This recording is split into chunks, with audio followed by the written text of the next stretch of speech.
Hansel and Gretel. Okay. Next to a great forest, there lived a poor woodcutter with his two children. A boy he called Hansel and a girl named Gretel. Their mother had passed away and he had remarried. Now the woodcutter earned a very little and could scarcely afford food as it was. So when the great famine came to the land, he could no longer provide even daily bread. One night he sighed to his wife, "What is to become of us?" "I tell you what, husband," answered the woman. "Early tomorrow morning we will take the two children out to the thickest part of the woods and we'll just leave them there. They will not find their way back home and we'll be rid of them forever." "No, wife," cried the man. "How could I bring myself to abandon my own children? Wild animals would soon come and tear them to pieces." That's terrible. "Oh, you fool," she said. "Then all four of us will starve." And she gave him no peace until he finally agreed. The two children had not been able to fall asleep because of their hunger, and they heard what their stepmother had said to their father. Gretel wept bitter tears and said to Hansel, "It is over for us." "Oh, don't worry," said Hansel. "I'll find a way to help us." As soon as the adults had fallen asleep, he got up and pulled out his jacket and opened up the door below and crept outside. The moon shone brightly, and the white pebbles in front of the house glistened like silver stones. Hansel bent over and filled the jacket pockets with them, as many as would fit, and bent over and filled his jacket pockets with them. Oh, sorry, I said the same thing over again. Well, then he went back into the house and said, "Be comforted, dear sister, and sleep well." At daybreak, even before sunrise, the woman came and woke to the two children, shouting, "Get up, you sluggards! We're going into the forest to fetch some more wood." Then she gave them each a piece of bread, saying, "Here's something for midday. Don't eat it any sooner, or you'll not get any more." Then all together they set forth into the wood. After they had all walked a little ways, Hansel began stopping again and again, looking back towards the house. Father said, "Hansel, why are you stopping?" "Ah, father, I am looking for my white cat that is sitting on the roof and wants to say goodbye to me." The woman said, "You fool, that isn't your cat. That's the morning sun shining on the chimney." However, Hansel had not been looking for his cat, but instead had been dropping tiny, shiny pebbles out of his pocket onto the path. When they arrived at the middle of the woods, the father said, "You children gather some wood, and I'll make a fire so that you won't freeze." Hansel and Gretel got together some twigs in a pile as high as a little hill, and the twigs were set afire. When the flames were burning well, the stepmother said, "Children, lay yourselves down by the fire and rest, and we'll go into the woods. When we are finished, we'll come back and get you."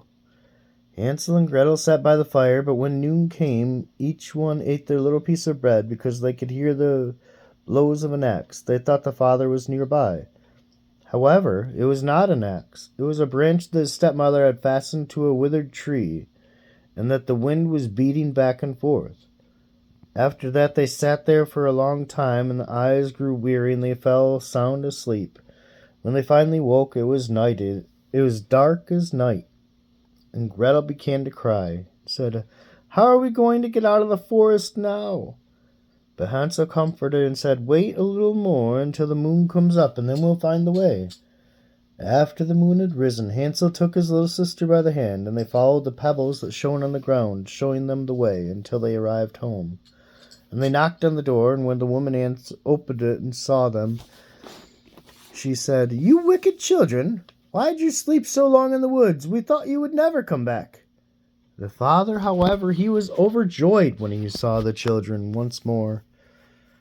Not long afterwards, there was once again a great famine throughout the land. And one evening the children heard the stepmother say to the father, "We only have half of a loaf of bread, then this song will be over.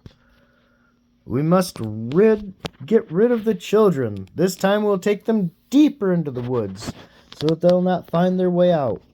And the man was very disheartened, and he said, "It would be better if we share the last bit with the children." His stepmother, however, would not listen to him, but scolded him until he gave in.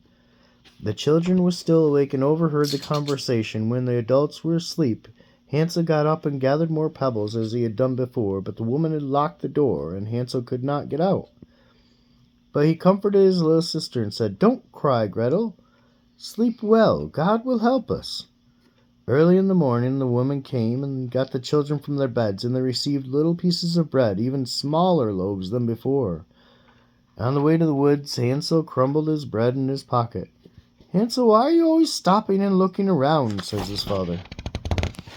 "Oh, I could see the pigeon sitting on the roof. It wants to say goodbye to me." "Fool," says his stepmother, "that isn't your pigeon. It's the morning sun shining in the chimney." But little by little Hansel dropped the crumbs onto the path, and the woman took them deeper into the wood than they've ever been in their whole lifetime. Once again a large fire was made, and the stepmother said, "Sit here, children. We're going to the forest to cut some wood, and we'll come back and get you when we're finished." Once again they fell asleep, and evening passed, but nobody came to get the kids. It was dark as night when they woke up, and Hansel comforted Gretel and said, "Wait, when the moon comes up, I'll be able to see the crumbs of bread, and they'll show us the way back home again."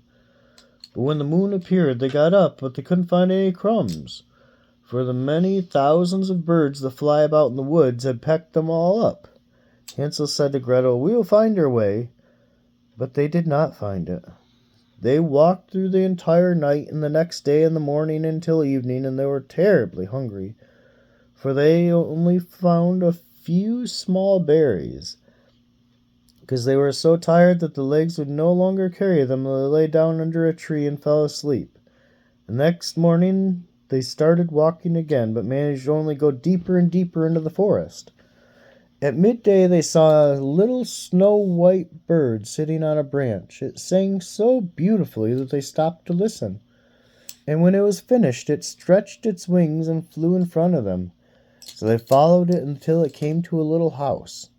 When they came closer, they saw a little house was built entirely from bread, with a roof that was made of cake, and the windows were made of clear sugar.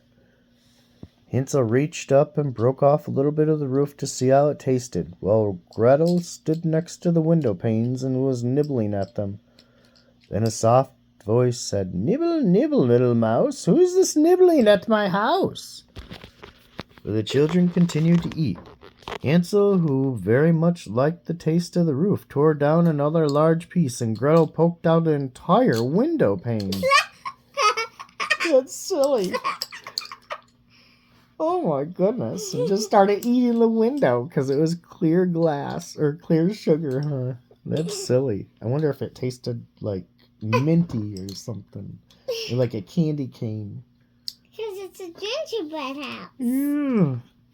I don't know. Well, suddenly the door opened, and a woman as old as the hills came hobbling out. Hansel and Gretel were so frightened that they dropped what they held in their hands. But the old woman just shook her head and said, "Oh, you dear children, come inside. No harm will come to you." And she took them by the hand, and she served them a delicious meal, with milk and pancakes with sugar and apples and nuts. And afterwards Hansel and Gretel went to the bed, thinking that they were in heaven. But the old woman had only pretended to be friendly. She was really a wicked witch, who lay in wait there for children to pass by. She had built a house of bread to lure them here, and if she captured one, she would kill them and cook them and eat them. Witches cannot see very far, but they have a sense of smell like animals and know when humans draw near. So when Hansel and Gretel approached her house, she had cackled and said scornfully, "Now I have them! Ha ha ha!" Early the next morning, before they awoke, she got up and went to their beds and looked at the two of them lying there peacefully, with their full red cheeks. "That will be good mouthful," she mumbled to herself. She grabbed Hansel with his withered hand and dragged him to the little cage and locked him in. And then she shook Gretel and cried, "Get up, you lazy thing. Cook something good for your brother. He has to be fattened up." And when he's fat, I'm going to eat him. Gretel began to cry, but in vain, for she had to do what the witch commanded. Every morning the old woman crept out to the cage and shouted, Hansel, stick out your finger so that I can feel if you're fat enough yet. Well, clever Hansel stuck out his little bone that he had found in the cage, and when the old woman who had bad eyes thought it was Hansel's finger, she wondered why he wasn't yet get fat. When 4 weeks had passed and Hansel was still thin, impatience overcame her, and she could wait no longer. Now then, Gretel, she shouted, hurry up and fetch some water. Whether Hansel is fat or thin, I'm going to cook him. Oh, how the poor sister wept. Save your blubbering, says the witch. It doesn't help you at all. So Gretel hung up the kettle in a boil and lit the fire underneath of it. But first we're going to bake, said the witch gleefully. I have already made a fire in the oven. And she pushed poor Gretel into the oven, from which fiery flames were leaping. Climb in, says the witch, and see if it's hot enough to put the bread in yet. Once Gretel was inside, she planned to close the oven and bake her and eat her as well. But Gretel guessed what the witch had in mind, so she said, Oh, I don't know how. Silly goose, snapped the witch. The opening is big enough, see? I myself could get in. And she crawled up and stuck her head into the oven. Quick as a flash, Gretel shoved the witch inside and shut the iron door, and the witch began to howl horribly. But Gretel ran away, and the witch burned up miserably. Then Gretel ran like lightning straight to Hansel and unlocked the cage and cried, Hansel, we're saved! The old witch is dead! Oh, how they did rejoice and embrace each other. And they had nothing to fear. They went back into the witch's house. In every corner they stood chests of pearls and precious stones. These are better than pebbles, cheered Hansel, filling his pockets, and Gretel filled with her apron. Now we must leave and get out of these wicked woods. After walking for a few hours, they arrived at a large lake. We cannot get across, says Hansel, dismayed. I cannot see a walkway or a bridge. There are no boats here, answered Gretel. But there is a white duck swimming. Then she called out, Duckling, duckling, take us onto your white back. That is what the good animal did, and the children were safely on the other side and walked a little while on. The woods grew more and more familiar to them, and finally they saw their home in the distance. And they began to run, and they rushed inside and threw their arms around their father's neck. The man had not been even 1 happy hour since he had left the children in the woods. However, the stepmother who had been so cruel was dead. Boy, a lot of people die in these ones, huh? How did that happen? I don't know. Well, Gretel shook out her apron and scattered pearls and precious stones around the room, and Hansel added to them by throwing a handful after another from his pockets. Now all their cares were at an end, and they all lived happily ever after. Yeah. And that's the end. La da da dee.